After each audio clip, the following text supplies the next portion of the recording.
Guiones y guionistas, capítulo 563. Hoy volvemos con los argumentos universales de Blake Snyder para tratar El Vellocino de Oro.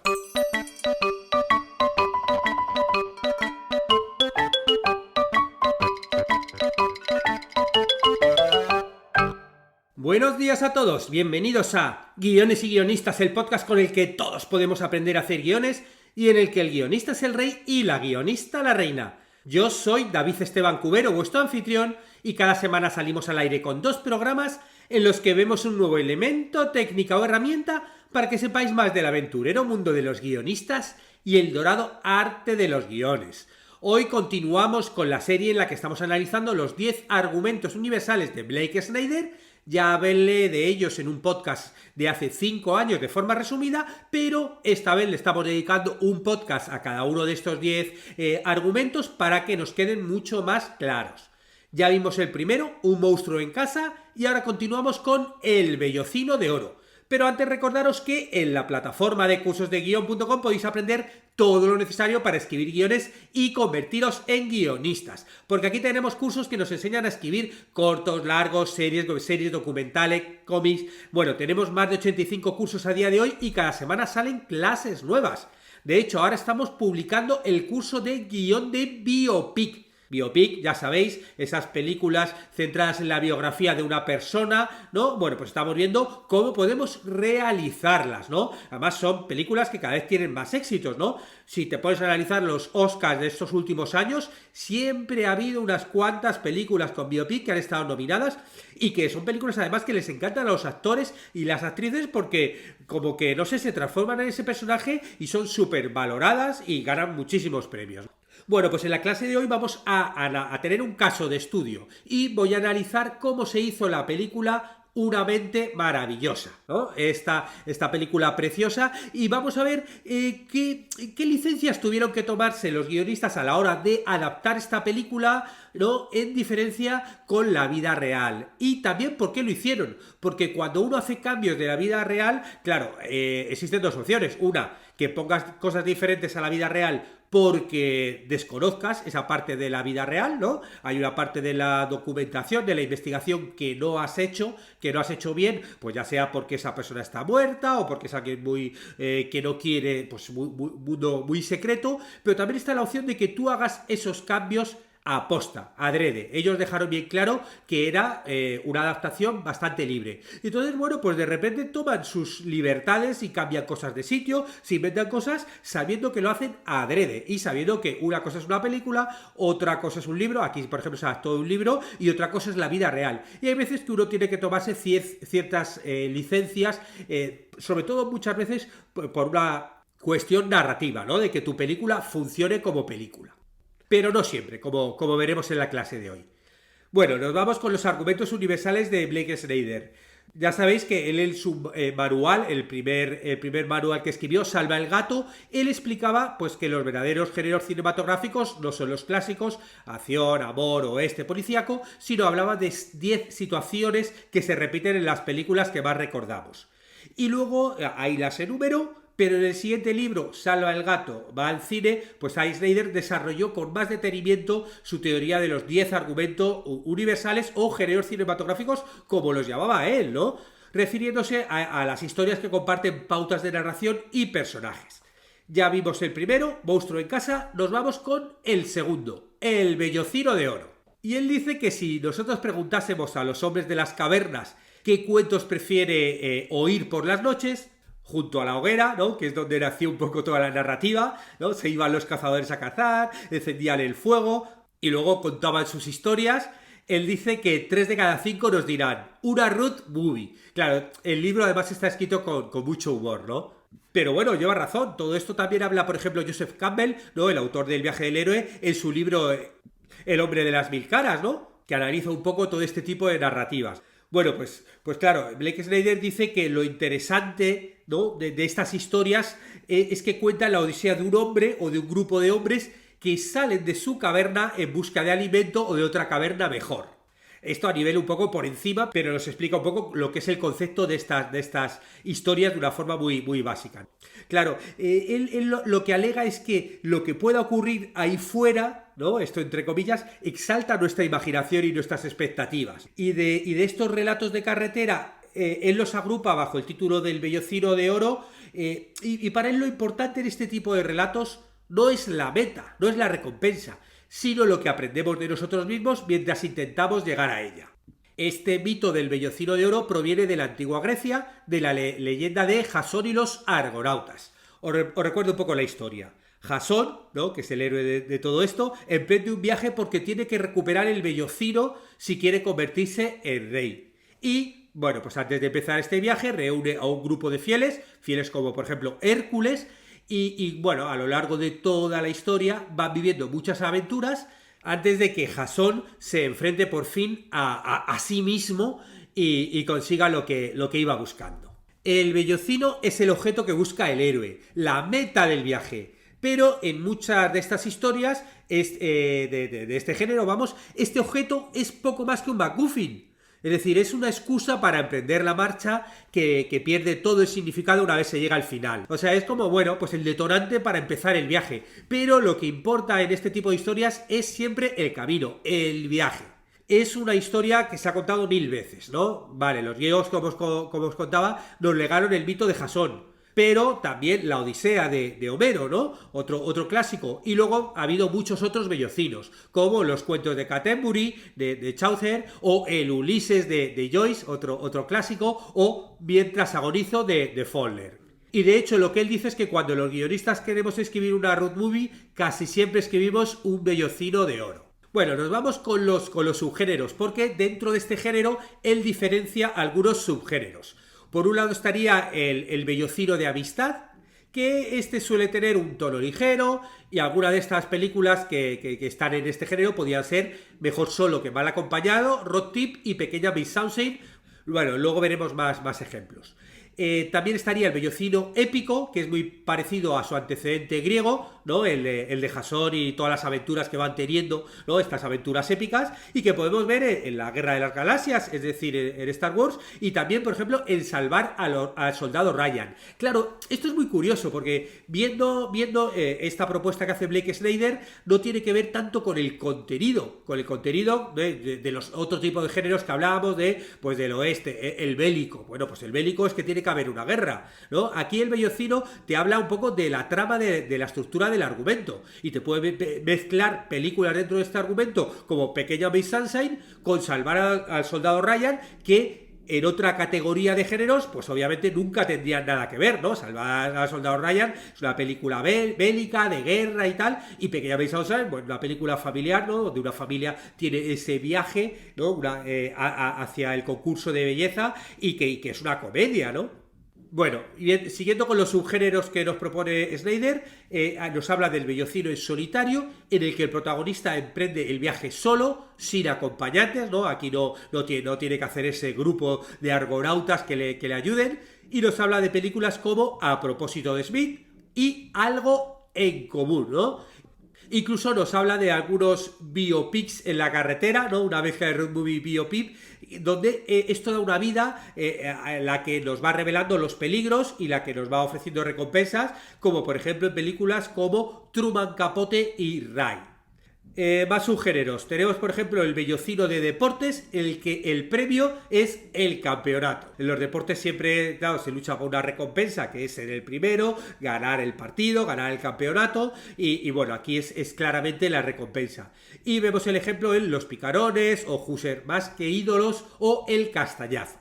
Y por último nos habla de El vellocino de granujas, en el que el premio es un tesoro guardado a buen recaudo, pero aquí lo que le da un poquito la gracia a este subgénero es que el equipo de Jasón está formado por una pandilla de marginados o delincuentes que tienen las habilidades de las que carece el líder, y por eso son necesarios para encontrar el tesoro, ¿no? Como el ejemplo de Ocean's Eleven, ¿no? Claro, tengo que hacer todo este viaje y claro, Ocean's Eleven está muy claro, o en las películas de atraco, ¿no? Va buscando, venga, uno que sea especialista en explosivos, otro que sea especialista en, yo qué sé, en el papeleo, otro que sea especialista en hacer el butrón.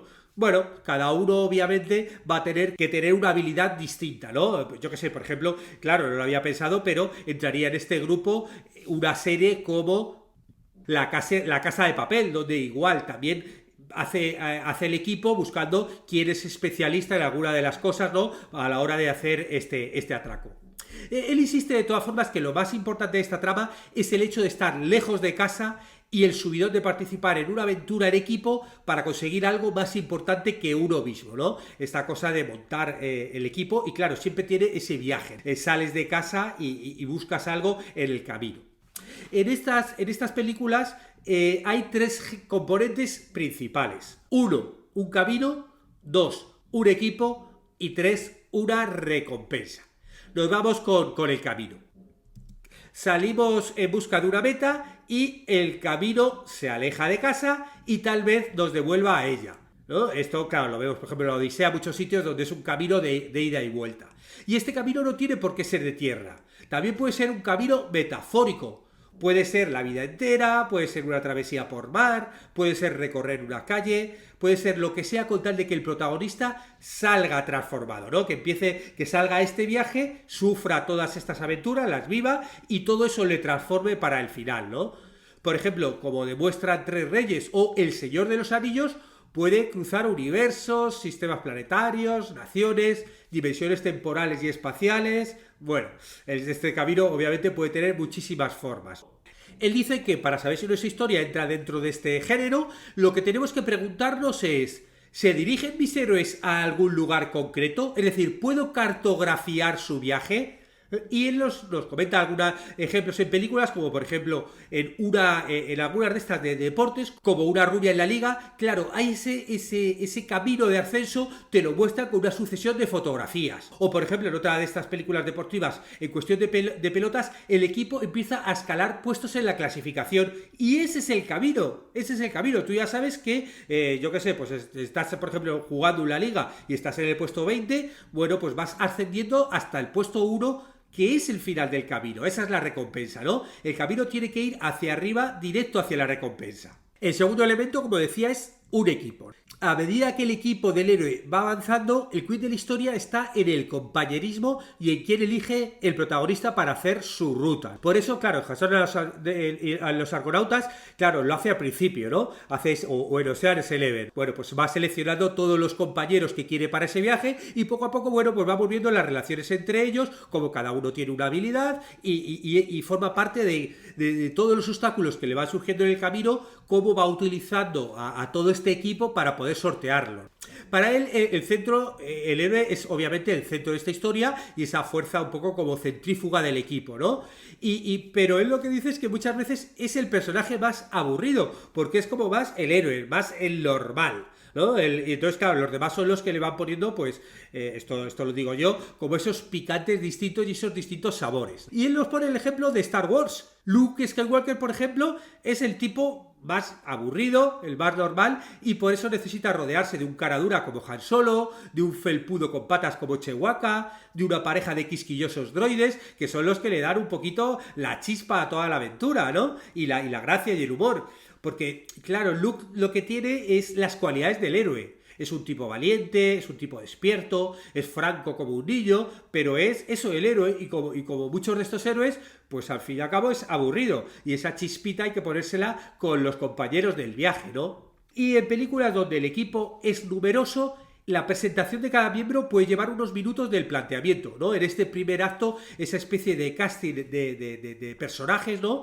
Y claro, todo esto lo vemos en películas de ladrones como por ejemplo Un diamante al rojo vivo o Ocean's Eleven, ¿no? Es decir, vamos viendo cómo van captando los personajes y su habilidad particular nos lo cuentan con una economía narrativa muy, muy clara, ¿no?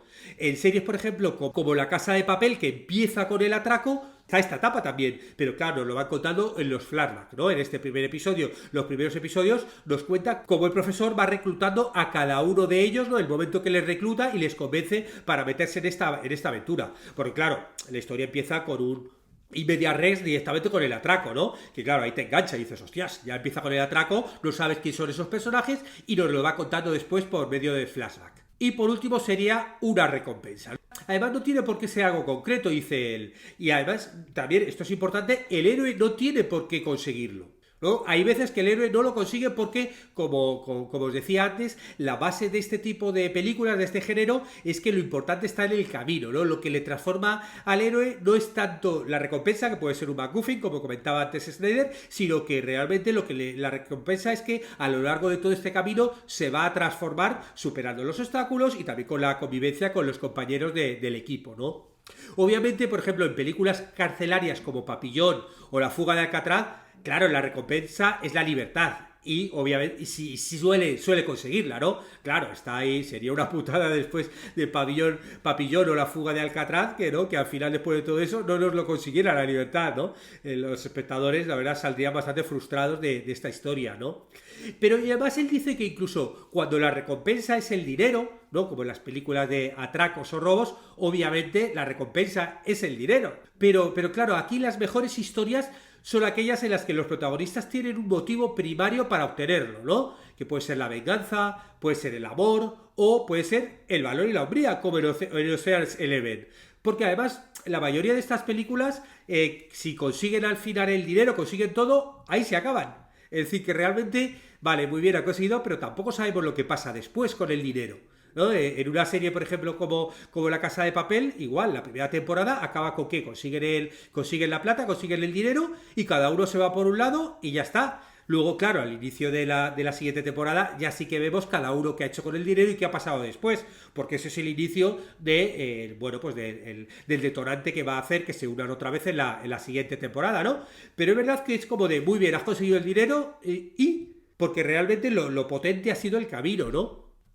Aquí también nos dice como muchas veces, antes de alcanzar en la meta, está el concepto que él llama como de caerse de caballo. Es decir, que las cosas se tuercen y ocurre algo que lo impide. Justo antes de la victoria, de repente aparece un obstáculo que lo echa todo a perder. Y pone el ejemplo de salvar al soldado Ryan, ¿no? Después de que el equipo y tal consigan llegar hasta el soldado Ryan, se encuentran que el soldado no quiere dejar la guerra. Es como, o sea, hemos hecho toda esta aventura con todo lo difícil que ha sido, toda la movida, para llegar y para volver y llevarte a casa, ya que te has quedado sin hermanos, y el tipo dice, no quiero dejar la guerra, con lo cual se supone que tu objetivo no lo has cumplido, que es traerte al soldado a casa. Luego también nos dice que, él también era asesor de guiones y leyó muchas road movies, y él decía que uno de los problemas de las road movies que leía es que, yo qué sé, como que los escritores, los guionistas y las guionistas se enamoran de repente de una escena, una comedia y tal, pero muchas veces no tiene un significado dentro de la historia. Entonces, para él lo importante de una road movie es que cada alto en el camino, cada obstáculo, cada cosa que va haciendo tenga un significado dentro de la historia y encaje en ella, ¿no? Eso es fundamental. No poner escenas porque sí, donde, bueno, va teniendo ahí sus pequeños obstáculos, le van pasando pequeñas aventurillas, sino que cada alto en el camino tenga un sentido dentro de la historia, ¿no? Sea a lo mejor uno de estos aprendizajes que hace el héroe para bueno, pues a la hora de llegar al final del camino, ¿no? Resumiendo, para que una película se pueda incluir en este epígrafe, debe tener tres elementos. Un camino que cruza océanos, el tiempo o una simple calle, pero lo suficientemente largo para que el protagonista pueda crecer y que, bueno, a menudo se cae del caballo y el viaje se interrumpe. Un equipo o un amigo necesario para ayudar al héroe que representa cualidades que el protagonista no tiene, cierta habilidad o experiencia o actitud. Y una recompensa, ¿no? Esa meta, que tiene que ser algo primario. Muchas veces volver a casa, encontrar un tesoro, reivindicar un derecho, ¿no? O ganar un campeonato. Y voy a contaros algunas películas más de subgéneros también para que tengáis mucho más claro cada uno de ellos. En el subgénero de bellocino de deportes serían Los Picarones, El Rompehuesos, El Castañazo, Rocky, Una mujer en la liga, Ellas dan el golpe, Elegidos para el triunfo, Somos los mejores, Titanes, Hicieron historia y Cuestión de pelotas. En el de bellocino de amistad, Mejor solo que mal acompañado, Easy Rider, Las vacaciones de una chiflada familia americana, Extraños en el paraíso, Thelma y Luis, Buscando a Nemo, Rob Tip, O Brothers y Pequeña Miss Sunshine. Bellocino épico, Salvar al soldado Ryan, Los cañones de Navarone, 12 del patíbulo, Los profesionales, La guerra de las galaxias, Apocalypse Now, Tiempos de gloria, Tres reyes, Master and Commander, La búsqueda o El Señor de los Anillos. En Bellocino de Granujas, Ocean's Eleven, de la que hablaba antes, Rififi, Top Capi, Asalto al Banco de San Luis, Un diamante al rojo vivo, Papillón, Fuga de Alcatraz, Con la peli en los talones, Sospechosos habituales o Un trabajo en Italia, esa maravillosa película en la que utilizan muchos minis, ¿no? Tanto en la original como en la nueva, que hace una adaptación con los minis nuevos, ¿no? Y en Bellocino en solitario, María llena eres de gracia, Barry Lyndon, Quiero ser libre, A propósito de Smith, Truman Capote, Algo en común, Náufrago, Ray, En la cuerda floja, La feria de vanidades o Cold Mountain. Vemos que aquí, por ejemplo, tienen varios biopic, ¿no? Que al fin y al cabo es un viaje en solitario la vida de cada uno. Bueno, con esta colección de películas terminamos el podcast de hoy. No sin agradecer a los que os suscribís a los cursos de guión o contratáis las consultorías y mentorías porque ayudáis a que el podcast se mantenga.